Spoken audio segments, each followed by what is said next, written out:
So I've been in places where I take inspired action, and at some point in time, the inspired action becomes effort. And I don't know when it happens, and it becomes effort, and then it becomes resistance. You're just taking action too soon, because inspired action, we're going to use a few sentences to describe to you what inspired action feels like. An idea comes to you, seems like sort of out of the blue. It's really out of your vortex. The idea comes to you, and the minute the idea comes, it seems like a really good one, and you feel enthusiastic about it. So then you feel so compelled by it that you must follow it. You don't know where it's going to lead. You don't even care where it's going to lead, but you have to follow it.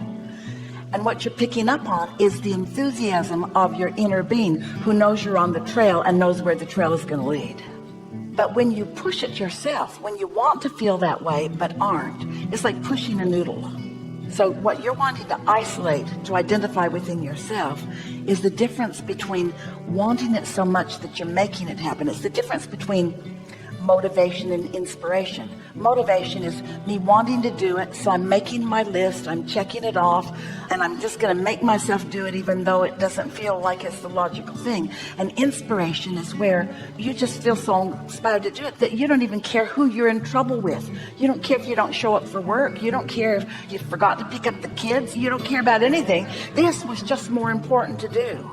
It's that feeling of compelling enthusiasm. And we know you have felt that. We know that you have felt that many times as ideas are flowing to you. Did you feel it when we said, feel the difference between standing with the completion and being proud of it and being just bowled over by the unfolding of it? So we're going to lay a big one on you. No invention is ever finished. It's never finished. The really good ones just keep you alive forever. It's like just something to think about, just something to think about. A new approach, a new avenue, a new direction, a new opportunity with a world of people around you to feed you with your perfect timing because you're so happy in the process. An idea that you never thought of before, but because you've converged with that idea, with that person, in that situation, you saw it different right now. So now we're going to tell you some more things. You are the creator. We've been telling you all that. But you are also the creation. You are the creator creating the creation. And you know what the creation is? Happily creating. It's the process of something new occurring. Feels a little funny at first. Figure it out. Line up with it. Find the feeling place of it. Find out if there's any real juice in it. If there is, follow it. Why? For fun. Not for being an inventor, for fun. For the joy of utilizing the energy that creates worlds for the idea that you gave birth to.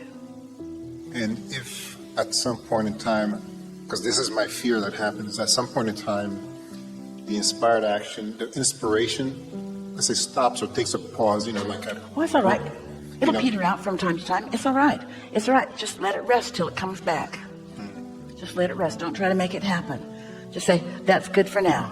That's good for now.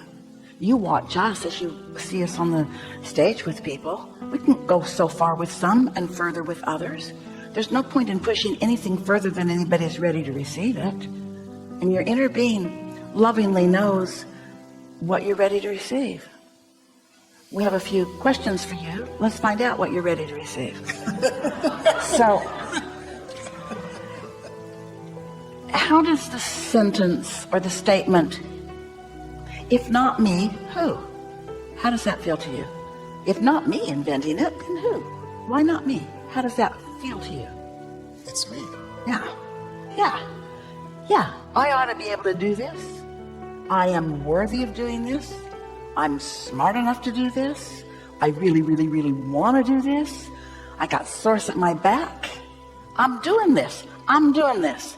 I'm doing this. I'm doing this. Jerry like to fish. He liked to stream fish. And he cut the barbs off the hooks so he'd catch the fish because they had fun together, and then he'd let them go. And so Jerry and Esther and us spent some time on the Bitter River. And the stream was wide, and then it was narrow, and then it was wide, and then it was narrow. And sometimes they wanted to go slow, so they'd paddle over to the wider part. And sometimes they want to go faster, so they'd paddle over to where the current is. And that's sort of what you're doing with your thoughts. In other words, you get to be as general and therefore slow things down, or specific and then speed things up. But you don't want to speed things up unless you know you're headed in the river toward where you want to go. So if out of angst or out of disappointment or out of frustration, you're digging in and trying to make it go faster, works against you. That's the time to just slow it down, give yourself some space, everything in good time. I'm good at this. Get into a general place. And when you can feel you're really onto something, then speed it up, get more specific.